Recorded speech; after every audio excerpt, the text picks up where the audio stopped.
Today, we're going to talk about the best Instax wide camera that Fuji ever released, 1999's Fuji 500 AF. It's sharp, it's got autofocus, it's a plastic rectangle, and it's time to talk about it. The kind of photography that would become part of the human being. Press a button and have the picture. Welcome to In an Instant, my name is Ben, and in today's review, we're peeping the Fuji Instax 500 AF. This camera is an absolute anomaly, the only Instax wide camera of any kind to include autofocus, and there's a reason they command a pretty penny. Beautiful penny. Lincoln on the front. When Fuji rolled out the first Instax cameras in 1998 and 1999, they did so with 3 cameras and 2 film types. The Instax Mini 10, the Wide 100, and the one that would truly stand the test of time, the 500 AF. Of course, this numerical system makes absolutely no sense, but the world is just sheer mayhem and we're living in it. I'll discuss this quite a bit in my breakdown of the history of Instax, but essentially these cameras saw next to no distribution in the US due to the delicate relationship Fuji had with Polaroid at the time.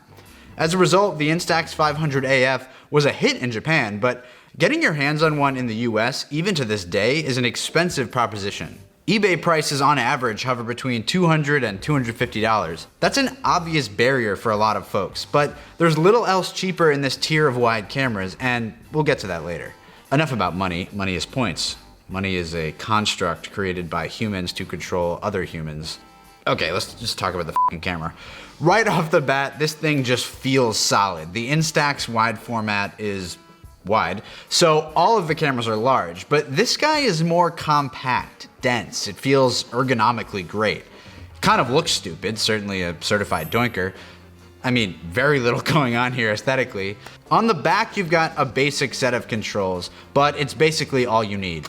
The power button ejects the lens with this very mechanical noise, kind of sounds like the camera's crying. And otherwise, you've got your exposure counter, you've got a 10-second timer, and the exposure compensation switch. As you can see, I have that set to darken. Let's pull up some of my picks here. I basically always leave that switch toward the darker side. I find this camera, and really all Instax cameras, tend to really blow out the highlights if you're not careful. But if you compensate for that, goodness gracious, you can get some beautiful tones. Deep blue skies, really soft highlight roll-off.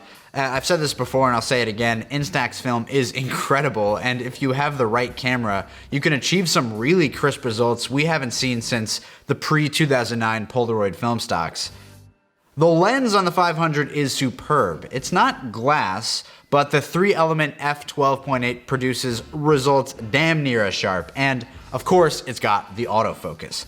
Who doesn't love that? Big for business, easily. There's no way to see where the focus actually hits. You're not told where the zone landed like on the Spectra series, but it's very accurate, and at f12.8, that's really not much of a concern. There's some other interesting little nuggets in here. The flash, by default, is on, but when you press the override button, you go into red eye mode, so you don't look like the little devil you are, and then when you press it again, it turns it off. This is a minor inconvenience, but it's definitely annoying. I've forgotten to turn the flash off plenty of times by accident. I wish it was a switch. I wish it was off by default, but it's just something to remember every time you turn the camera on. The viewfinder is also kind of interesting. It's offset a bit from the lens, both vertically and horizontally, and it has parallax guides to help with that. As a Polaroid 680 shooter, this is definitely something that always bugs me when I'm shooting with an Instax. You've got to compensate, guess a little. It'll never be exactly what you expect, but it's not as bad as others in its class. I also really love to shoot this camera vertically, which is easier to align since it's only a minor correction horizontally. You know, the viewfinder is not that far off horizontally from the lens. Right beneath the viewfinder is a little LED light which turns green when focus locks.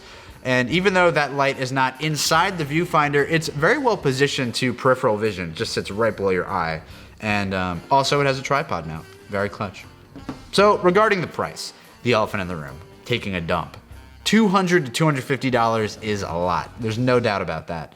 Other than the pretty widely disliked cheaper Instax wide cameras that followed this one, your other options for the format are the Lomo Instant Wide at $150 and the Mint Instant Con RF70 at around $800. You can check out my Lomo wide review for a full rundown, but if you put both of these cameras in the ring, I'd have to pick the 500 AF for sure. The Lomo Instant Wide is a really cool camera with a unique artistic factor to it, but for ease of use and capturing the sharpest image, I'll always go 500 AF. As for the Instant Con RF70, it's $800. I mean, that's easily the most expensive integral film camera out there. It's bonkers. It's way too much. I mean, I want it, but it's way too much. That camera is really advanced, really cool, has a glass lens element, but for most people, that's not really a consideration. Pros and cons. Send it! Pros. Autofocus. It's the only Instax wide camera with that feature. 10-second timer. Common for Instax cameras, but nice nonetheless. Sharp lens. One of the sharpest plastic lenses I've ever used, and in combination with the crisp Instax film emulsion, there's a lot you can get out of it. Cons. Rarity and cost. The reason the cost is so high is because it's rare and wasn't distributed in the US. So, both of those things are tough.